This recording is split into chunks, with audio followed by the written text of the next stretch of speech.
Hello, everyone. This is Kevin. Today, we're diving into Ring Energy.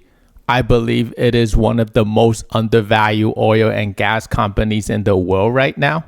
I will be going through everything from its business fundamentals to what I believe the company is worth. By the end, you will know exactly why Ring Energy is a massive opportunity for long-term investors. Let's get started. First, let's talk about the most important thing. How does Ring make money? Ring is a relatively small oil and gas exploration and production company. Therefore, their business is easy to understand. All they do is simply digging oil and gas from the ground and sell them. As of end of 2024, they produce around 19,600 barrels of oil equivalent per day. 68% of that is oil, 19% is natural gas, and 13% is natural gas liquids. All of their assets are in the Central Basin platform and Northwest Shelf in the Permian Basin, which is the most prestigious basin in the United States. As of end of 2024, they have around 134 million barrels of oil equivalent left in the approved reserve. This is made up of 81 million barrels of oil, 28 million barrels of natural gas liquids, and 25 million barrels of oil equivalent of natural gas. Based on their 2024 proved reserve and annual production, they have around 18.69 years of production remaining. This is great because right now, the industry average is around 10.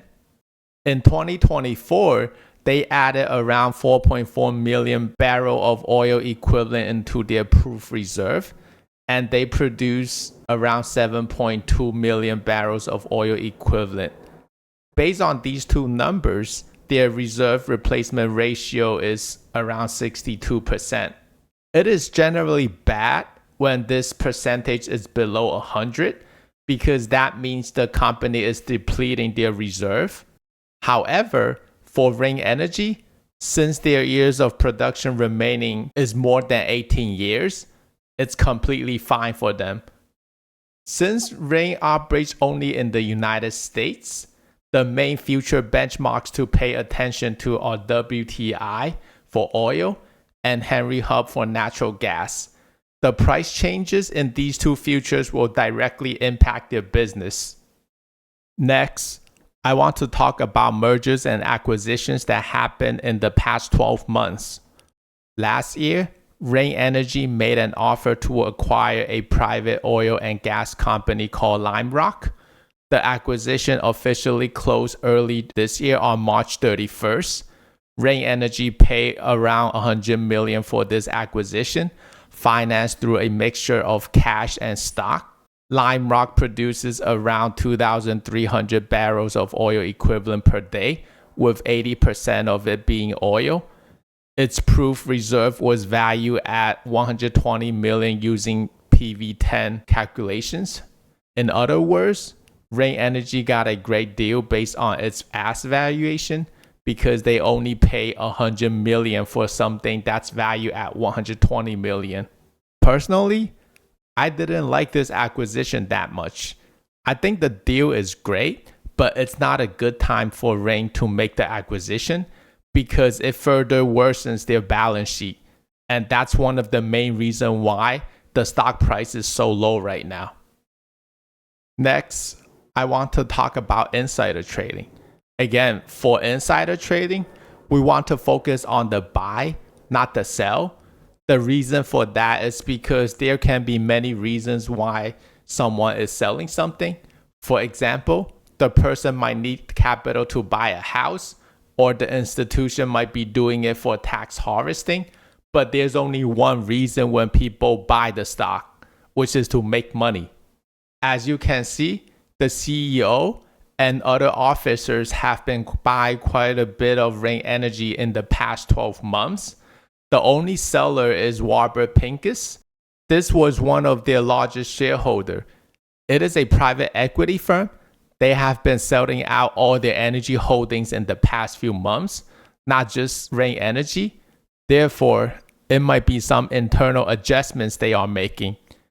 I personally like this a lot because their CEO and other officers are buying more stocks.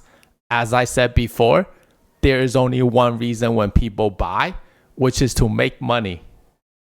Next, I want to talk about their executive compensation. The most important thing here is to determine what are the performance metrics that their bonus is tied to. Are the metrics business fundamental friendly, or is it stock price friendly? You would want something that's more business fundamental friendly. Here in their proxy statement, they tell you what they did and what they heard. Basically, they spoke with large shareholders and they all supported their existing executive compensation program. Their executive compensation includes three major elements. First is a base salary, second is cash incentive awards, and third is equity-based incentive awards. I will skip base salary and only talk about cash incentive awards and equity-based incentive awards because there are performance metrics associated with these two incentive awards. For annual incentives, the performance is measured by net BOE production sales. Basically, the more oil and gases they produce, the more bonuses they get. Second is the internal rate of return. Basically, the efficiency of management team in deploying capital. The higher return they get, the more bonus they get. Third is the net lifting cost. Basically, the cheaper it costs them to produce oil and gas, the more bonuses they get. Personally, I love all these three performance metrics. They are all focused on business fundamentals. I think it would even be better if they add certain debt reduction target to the list, since it is one of their biggest priority right now, which is to reduce debt and improve balance sheet. For equity-based incentive, 50% is tied to the company's absolute total shareholder return compared to a peer group of companies. This peer group is S&P Oil and Gas Exploration and Production Select Industry Index. The ticker symbol is SPSIOP if you're interested. Basically how Ring Energy's stock is performing versus the index. The other 50% is tied to the company's cash return on capital employed. Basically how efficiently they are reinvesting their capital. Personally, I don't like the first 50% because it is tied to the performance of stock price, and stock prices can be manipulated in the short term. However, I do love the second 50% because it focuses on business fundamentals. Next, I want to talk about Ring's capital structure. Capital structure refers to how the company finances its overall operations and growth using different sources of funds. In this section, I will be talking about their debt and the line of credit they have open with their banks. As of end of Q2 2025, they have around 1.1 million cash on hand and 460 million in debt, which makes their net debt of around 459 million. Their entire debt is in the form of line of credit with banks. If you are not familiar with line of credit, it's basically a flexible loan from banks that gives you access to a set amount of money you can borrow, repay, and borrow again as needed, similar to how a credit card works.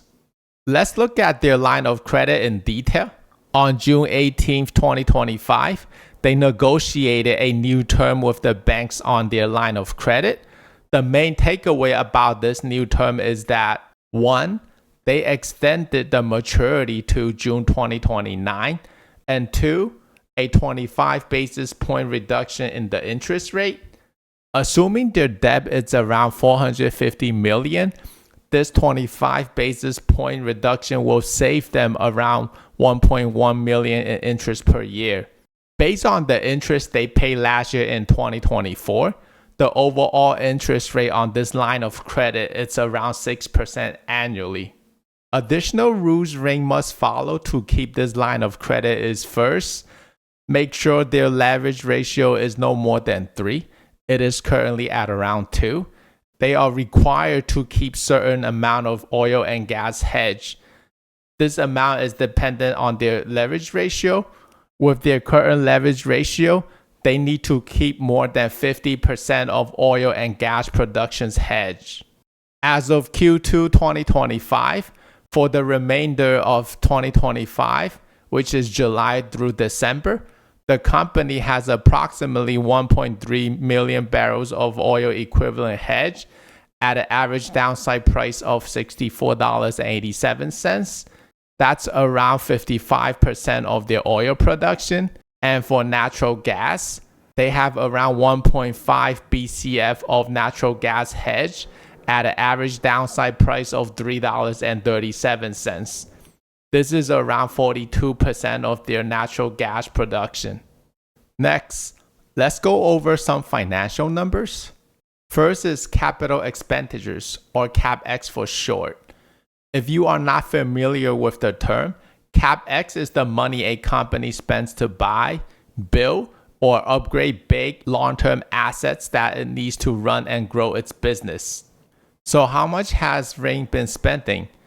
In 2022, they spent around $131 million. In 2023, around $155 million. And 2024, they spent around $156 million.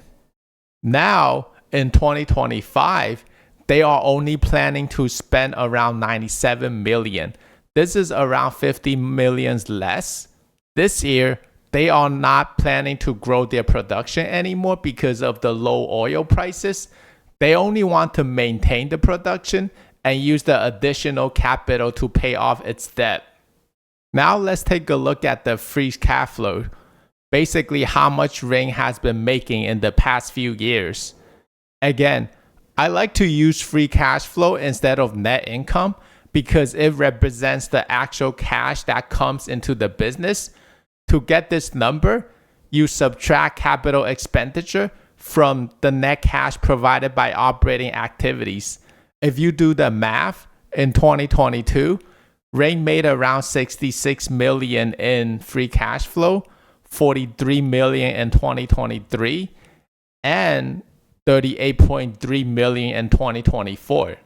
Now, for 2025, based on their internal model, they will make around 50 to almost 80 million in free cash flow, depending on the oil price. Now, going forward, based on their CEO, their priority will be to maintain production and then use any additional capital to pay down its debt. Their target is to hit leverage ratio of 1. It is currently at around 2.05 as of end of Q2 2025. This will probably take 3 to 5 years depending on the oil price. Next, I want to talk about what I believe is the intrinsic value of Ring Energy using 3 different valuation methods. First is proved reserve PV10. Second is free cash flow multiple. And third is to compare Ring to most recent M&A transactions. First is the most straightforward, the PV10 valuation of the approved reserve. If you are not familiar with PV10 valuation, it's a standard valuation method used in the industry to value the approved reserve. It's essentially the net present value of future cash flows from producing all a company's proved reserve, discounted at a fixed 10% annual rate. If you are interested in the details of this, you can do some research by yourself. I won't be going over the details here. Companies often report this value in their SEC filings. If they don't, you can do the math yourself. I will talk about the details on how to do that in a separate video. In this case, Ring does report their PV10 in their most recent 10K SEC filings. As of year-end 2024, based on PV10, the approved reserve is valued at $1.5 billion. Their model assumes oil price to be around $72 per barrel and natural gas to be around $2.13 per MCF.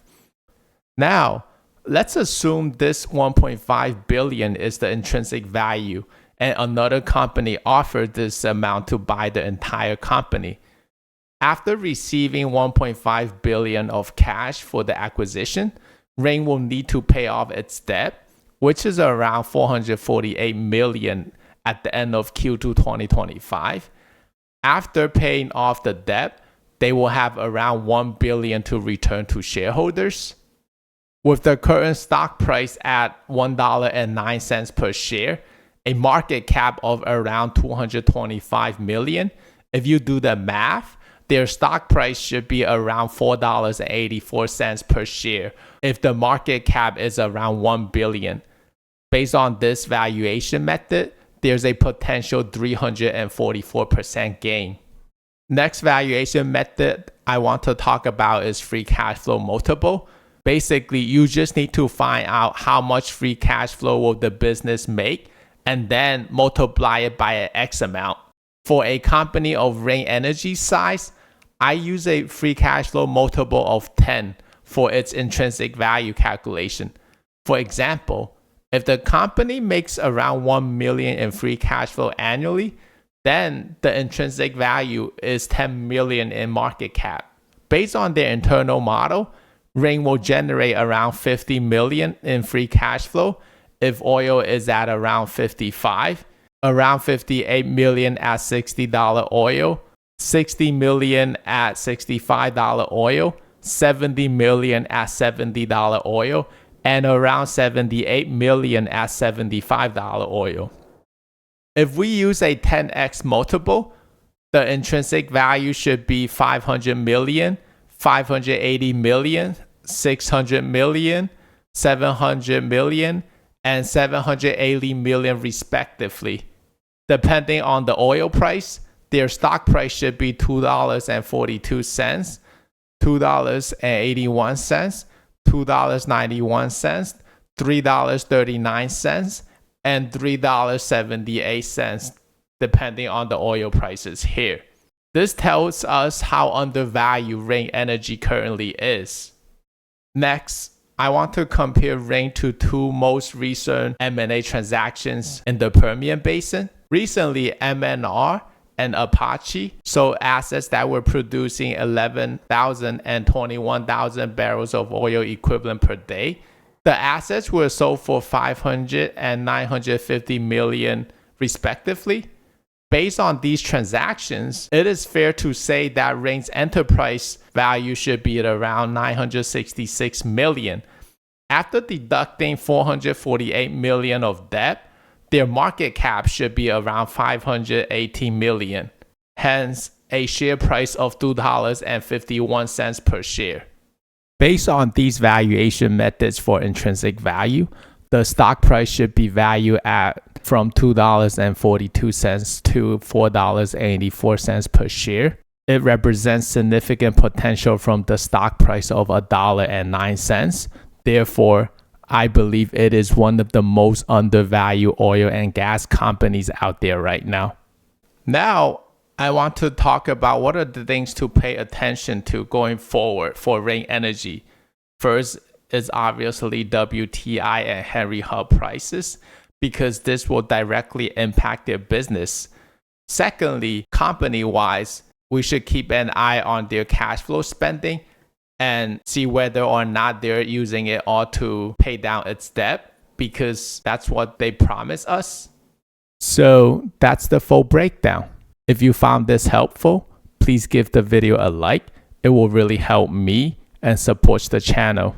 And don't forget to subscribe so you don't miss future deep dives like this. Let me know in the comments what's your take on Ring Energy after watching this.